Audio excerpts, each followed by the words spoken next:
Hello, my name is Adonai, And I'm Jeremiah. and we are your hosts for today's Deep Dive show.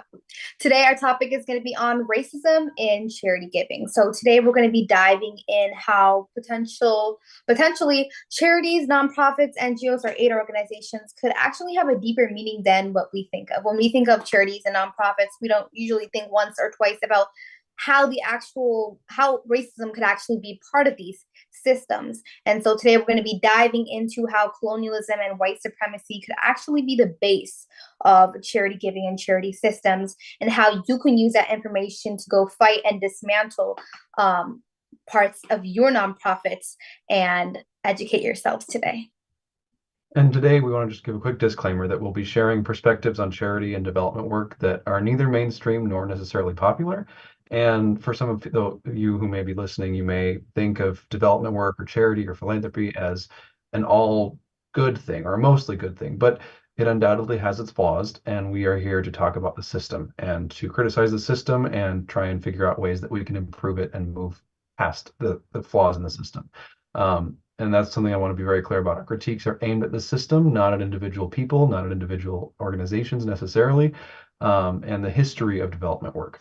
And so we are not trying to say that if you work at a nonprofit, you are having a bad impact or that you are racist.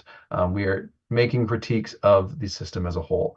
And further, we are all members of a nonprofit. The Anti-Racism Commitment Coalition is a registered 501c3 nonprofit. And so we ourselves are engaging in this dialogue to better our activism and to challenge ourselves and challenge anyone else listening to do the same so that we can bring anti-racism unequivocally into all the spaces that we occupy. And with that, I want to introduce a fabulous guest that has been so gracious and willing to join us today. Lena Biru, thank you for joining us. Lena is an activist, campaigner, and organizer, and part of the Racial Equity Index, part of Charity So White, and Lena has been engaged with several international development, decolonization, and anti-racism efforts throughout the UK and abroad. And Lena is currently joining us from the UK. Thank you so much. It's almost one. No, actually, it is 1 a.m. your time. So thank you for making time for us and for this conversation. We really appreciate having you here. Thanks for inviting me. Thank you so much, Lena, for joining us in our show today. And as we get in, I just want to say that for this topic, racism and charity giving, when Jeremiah first introduced it, it was a really new topic for me, and I'm sure it is for all of you audience members who are watching. So I'm very excited to ask you questions and to learn from what you have to say about charity systems. And I'm just ready to learn as well as everyone else in the audience too as well. So I guess the first question I'm going to be asking you today is kind of based off talking about racism and how that even has a play in charity systems.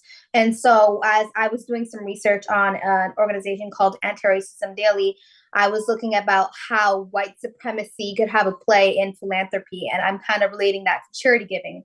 So, I guess my question for you is, how does white supremacy potentially play a role in charity giving? How do you see that playing a role? Um, well, it plays a huge role, not just white supremacy, but capitalism, because it goes back to the roots of the charity sector of where it was born. So if we think about history, we do a little bit of research on where the sector came from and this idea of aid or charity, it was really born out of the bigger major economies of the North, so including in the UK, Europe, and North America, and actually how they were trying to safeguard their economies after the decimation of the World War. One of the things that they thought about was this idea of, being altruistic and charity and giving. And it was also coinciding with a couple of other big moments in time, namely the Bretton Woods Agreement in 1944, which meant that the most developed economies and the largest economies created a monetary system, which meant that they would never again have less money than they have always had before, because they spent a lot on the war and they spent a lot on rebuilding their communities, so their countries in the UK, US, and across Europe. But what happened when the Bretton Woods Agreement was created was that it really just focused and centered on the largest economies on the North, and didn't take into account any of the other smaller economies or anything outside of the North. And this already, I mean, even just saying that, you can see how the world was never set up on an equal playing field. After the Bretton Woods Agreement and before that, at the Scramble for Africa, which was a conference where the kind of allied powers basically partitioned and split up Africa, with I think it was only Liberia was the colony of the US, and obviously Britain, France, Germany, and others kind of laid claim to different parts of Africa. Out of that, they had to think about, well, how can we make sure that we never are just giving out lots of money? We need to be able to get something back.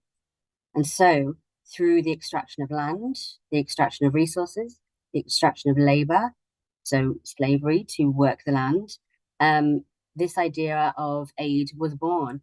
This idea of there were some people and some communities who looked different, who needed help, who needed to be saved, who weren't capable of looking after themselves or governing themselves. This idea was born, tied to money, tied to things like the World Bank being created, the IMF being created, the UN agencies being created, again, all of them under the control of the North and the northern major economies. So the whole history, if you track it back, of the charity sector, and this will be true of all charities across the UK, Europe, and America. This is kind of where they have their roots and where it all started.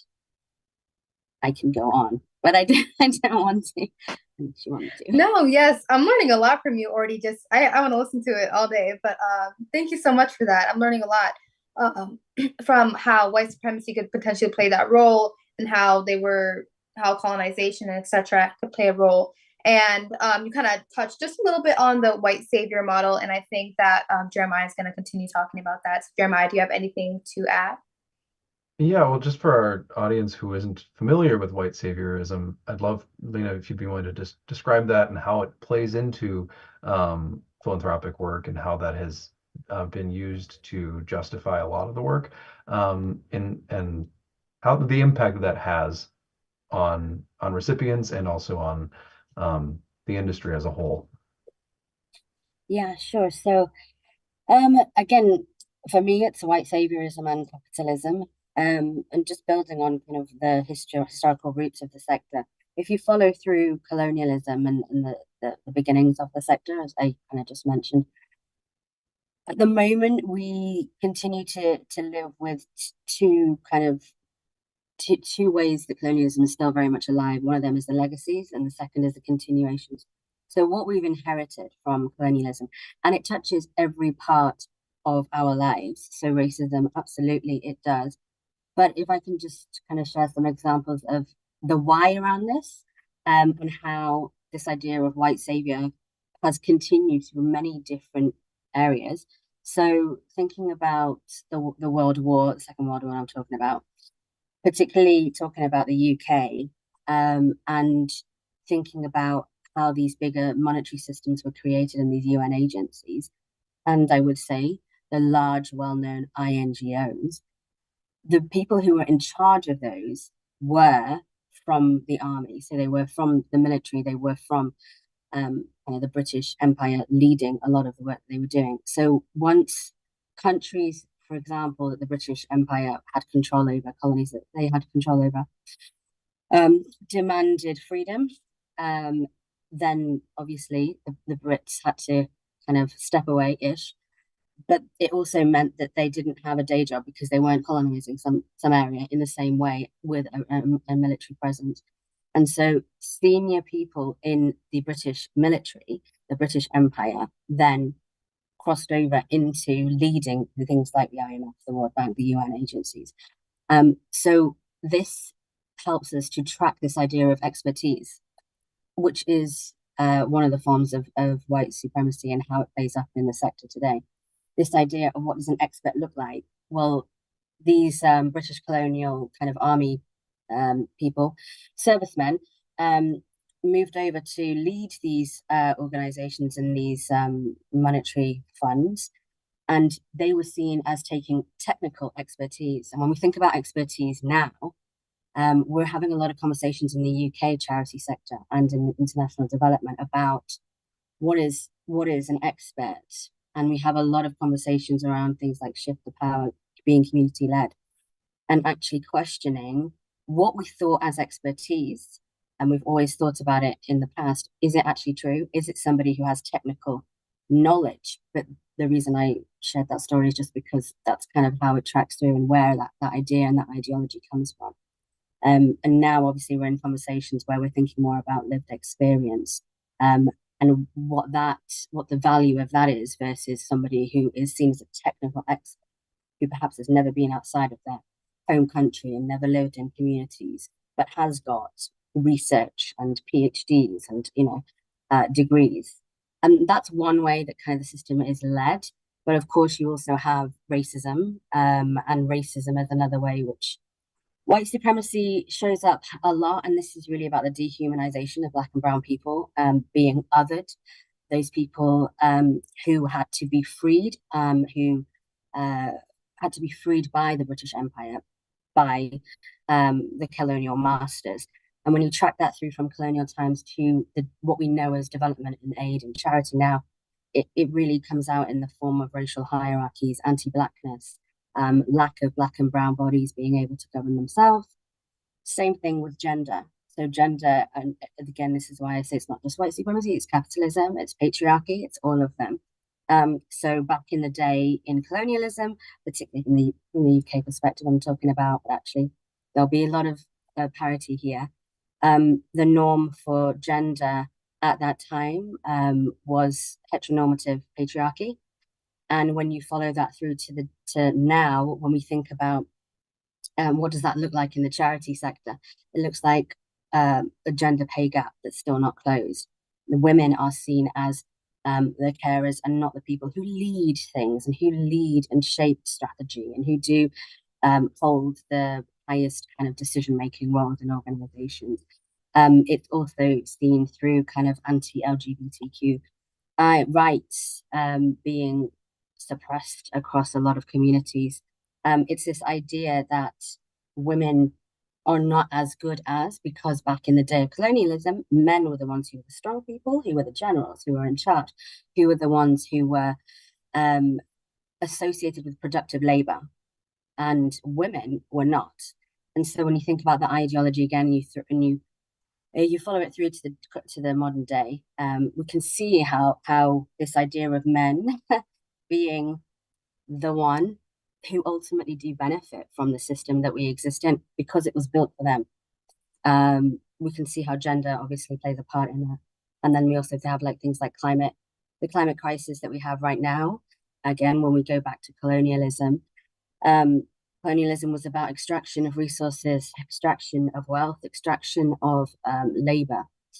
And when you follow that through, there was so much extraction from land across the world.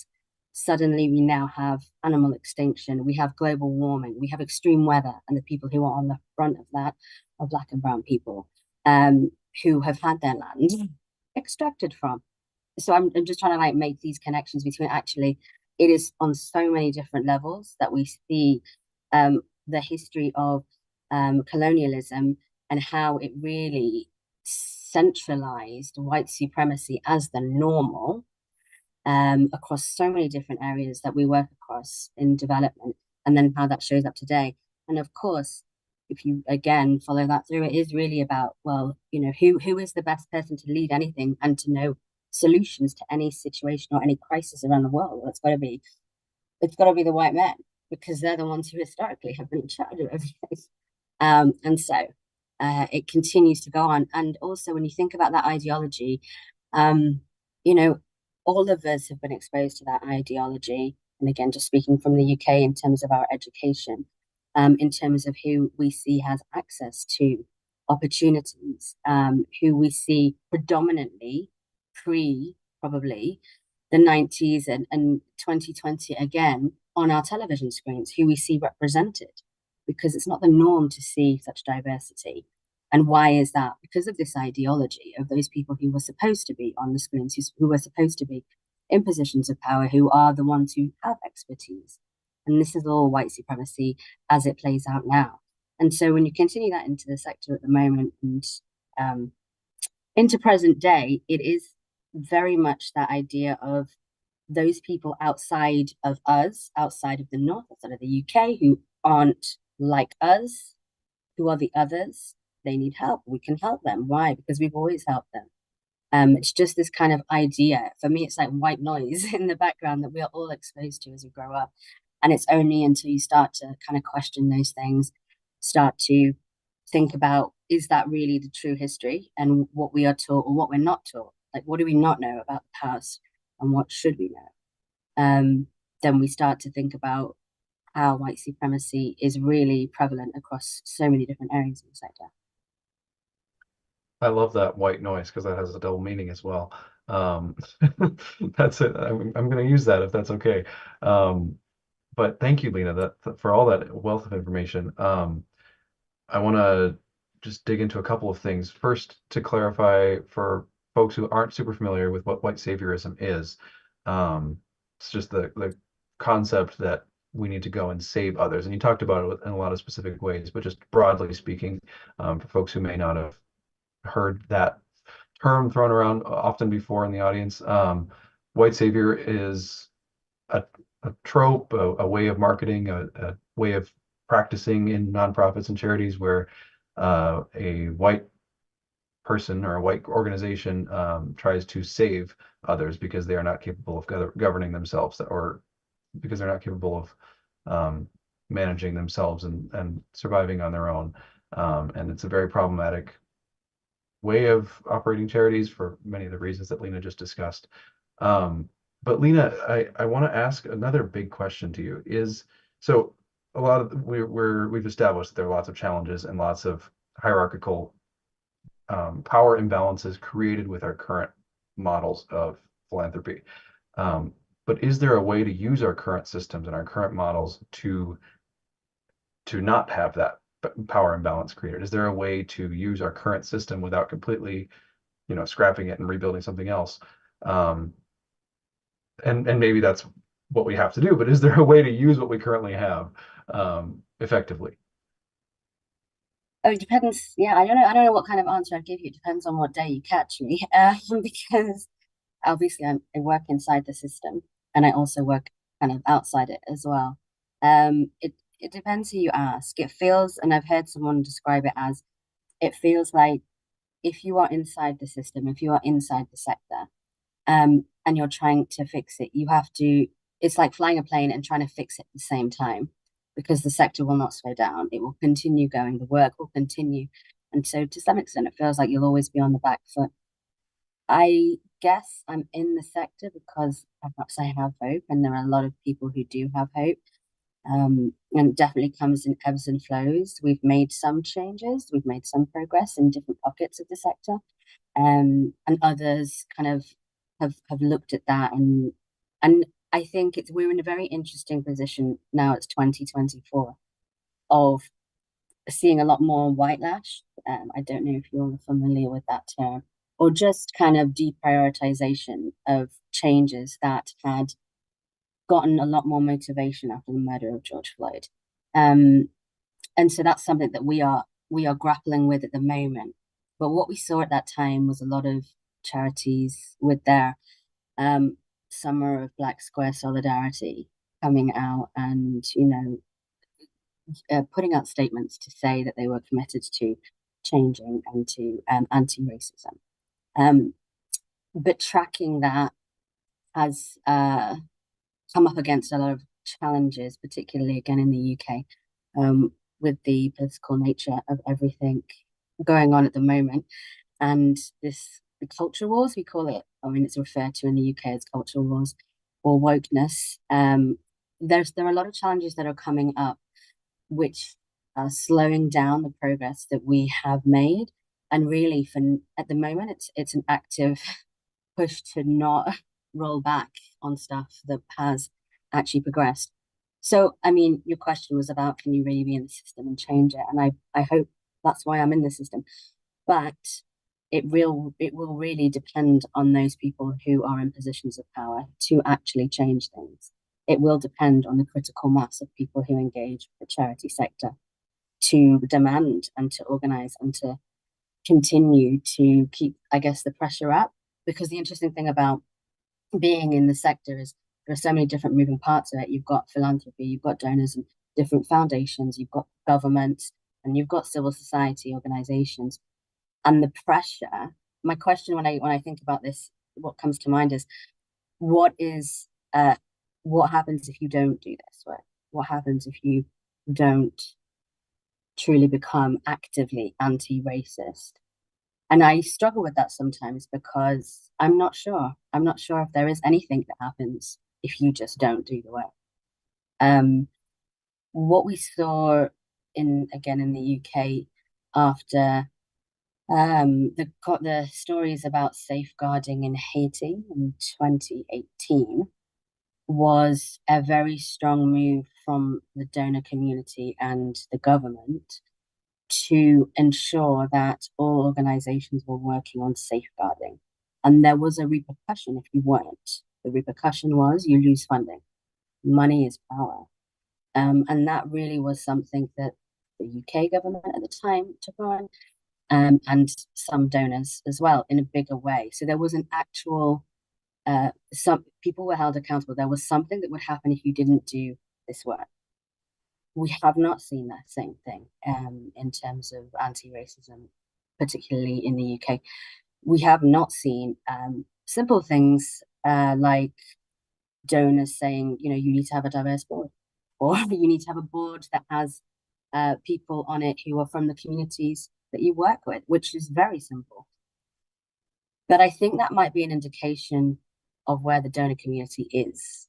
That idea of wanting to get your house in order before you start to kind of add restraints or ask for more requirements from an organization that you're giving money to. So it's very complex. I do believe you can change the system, but it's slow progress, it's incremental progress. Well, at least there's some hope. Hearing that from you gives me hope too. Even though, of course, change takes lots of time and effort, and yeah, I hear you, but I'm hopeful that we can make some change. And part of what I think of when I think about how the charity and philanthropy systems have already started to change is, and we were talking about this a little bit before the show, is through mutual aid. That's something that, like you mentioned, really sprang out of COVID times and became a very popular, very common thing. Lots of mutual aid organizations were founded during COVID. And I think in theory, mutual aid could be the solution to charities' challenges potentially, but it's such a hard thing to execute and actually put into practice. At least from my understanding, but I'm not an expert, so I'm going to pass this over to you in just a moment. But just to introduce mutual aid for our audience, the difference between charity and mutual aid is that mutual aid involves aid being requested and the donor or whoever's providing the aid being equally accountable for the aid.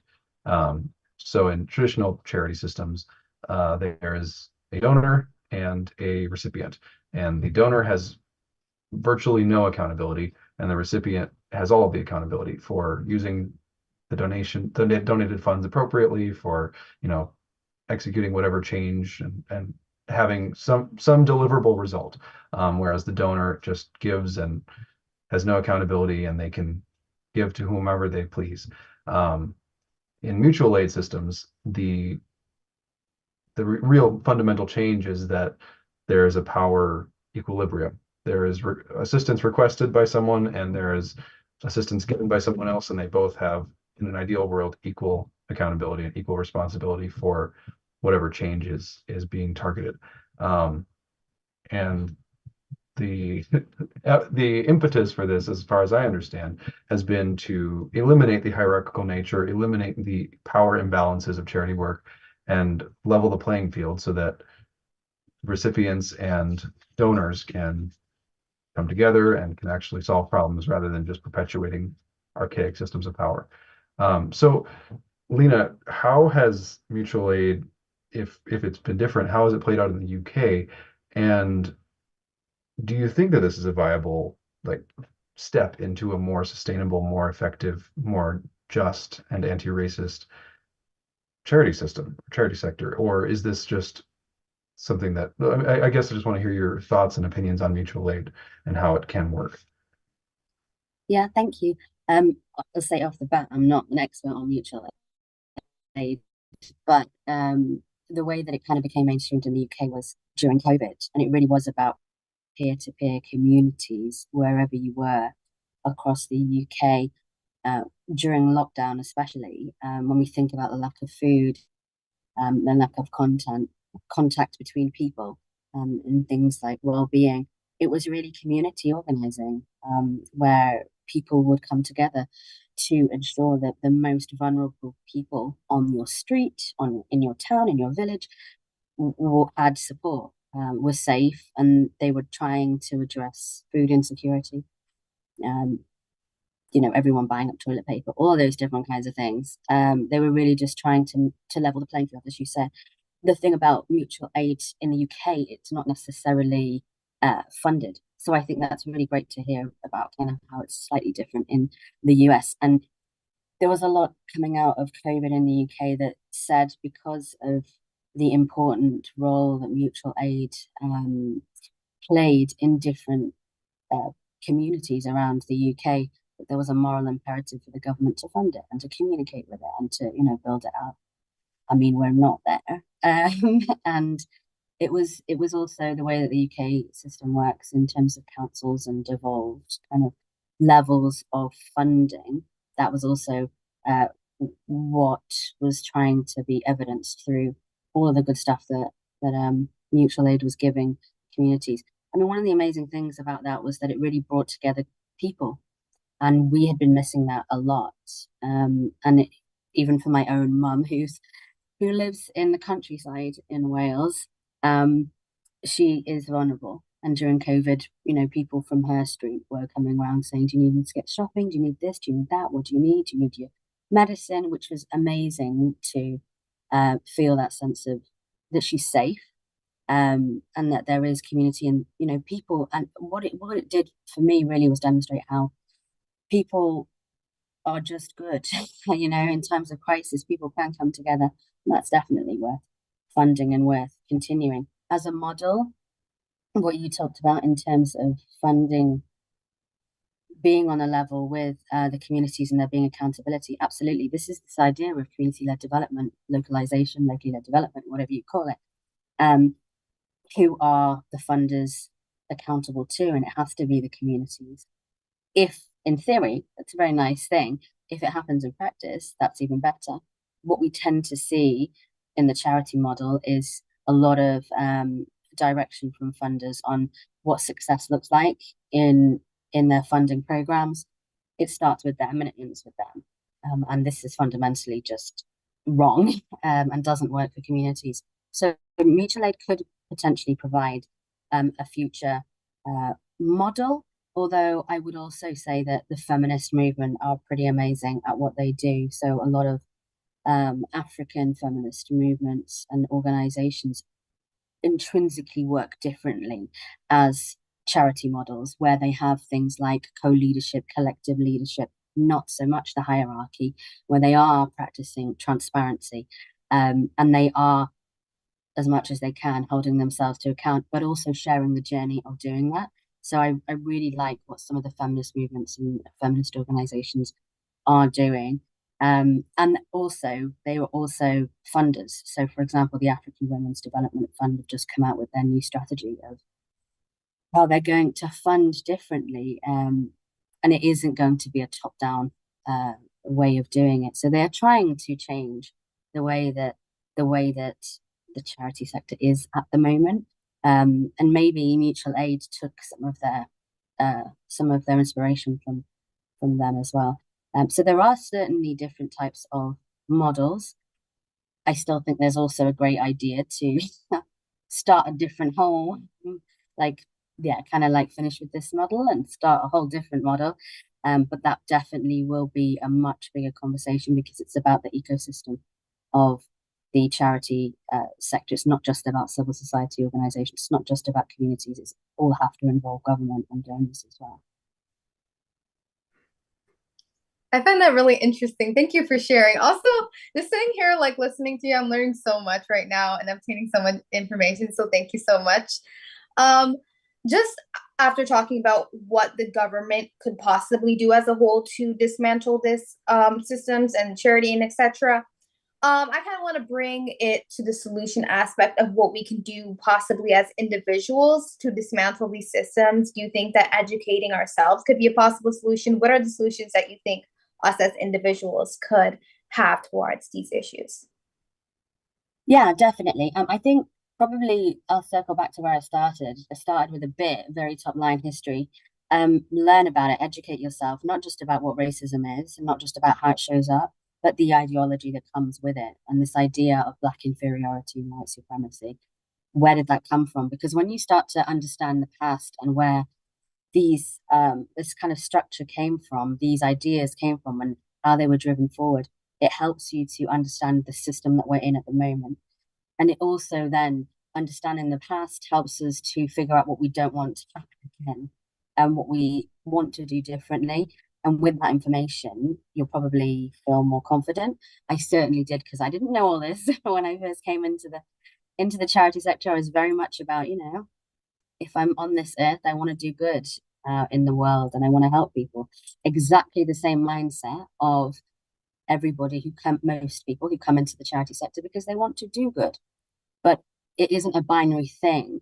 Just because you're in the sector and you're a good person doesn't mean you're not racist. Doesn't mean you're not being oppressive. Doesn't mean you're not holding a lot of biases that you have, consciously or unconsciously, you aren't aware of. We are all influenced by everything in our environment and the ideologies that go along with that.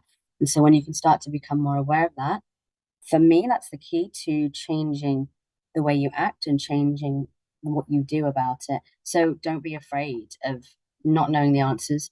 Don't be afraid of the complexity of it, because it is complex and it's okay to be complex. And hopefully by doing the learning, people and individuals will feel more confident to be able to have conversations, even if they don't have the answers. And that's really crucial, I think, as well. Some people I know across the sector and individuals say they want to learn more about, how to become anti-racist or actively anti-racist.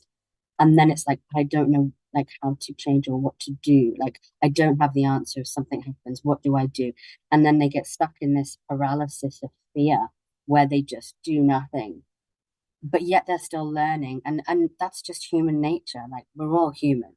And really, for me, at the end of the day, this is about humanity and how we can actually connect with each other. But we need to be able to unlearn what we think we know is true.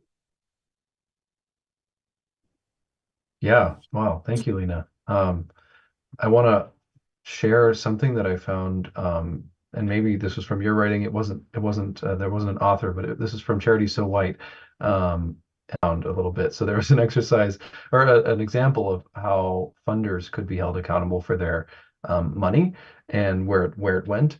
And I kind of want to flip it a little bit and think about it as an exercise for individual donors. So like before you give to an organization, you can go through this little mental exercise. Just pretend that you're going to be scrutinized and held accountable for where your money is going. And funders have to prove why the organization should want their money. The funders have to funders have to prove why X organization that they're donating to deserves to receive whatever the money is that they're donating to it. So for instance, a bad example of when this wouldn't work would be there's a chocolate company with foundations that fund work for Black and brown youth in the UK, but the money that is funding the chocolate company comes from exploiting Black and brown youth labor and wage theft in global South countries. So when you're donating to the chocolate company's foundation to help support Black and brown youth in the UK, you're not really like you're not having a positive impact on Black and brown youth throughout the whole world because you're still supporting that chocolate company's exploitation in the global South. And so just going through that little exercise of like just checking yourself. Okay, what is this organization actually doing? What's their impact? You can look them up on Charity Navigator. There are several watchdog groups or just transparency websites like that that give info on charities, so that as individual donors we can make more informed donation choices. Um, that's something that I like to do when I donate or before I donate. But otherwise, Lena, that is the extent of our scheduled programming. So, do you have any final thoughts that you'd like to share before we wrap up? Actually, that's a really great kind of process that you shared there. One thing there are lots of innovations that are going on across the sector in terms of rethinking how we do things, and particularly with funding. And one of the prototypes that is just being trialed now, which I don't know, could be if you are an individual giver or if you work in an organization or if you work indeed for a funder, it's a great idea, which you kind of just spoke about, which is flipping it. So usually what happens when funders they open up a proposal call for, a specific themed program, whether it's just, stop violence against women and girls or girls' education or for water holes or whatever it might be. They set what theme is they're going to be funding.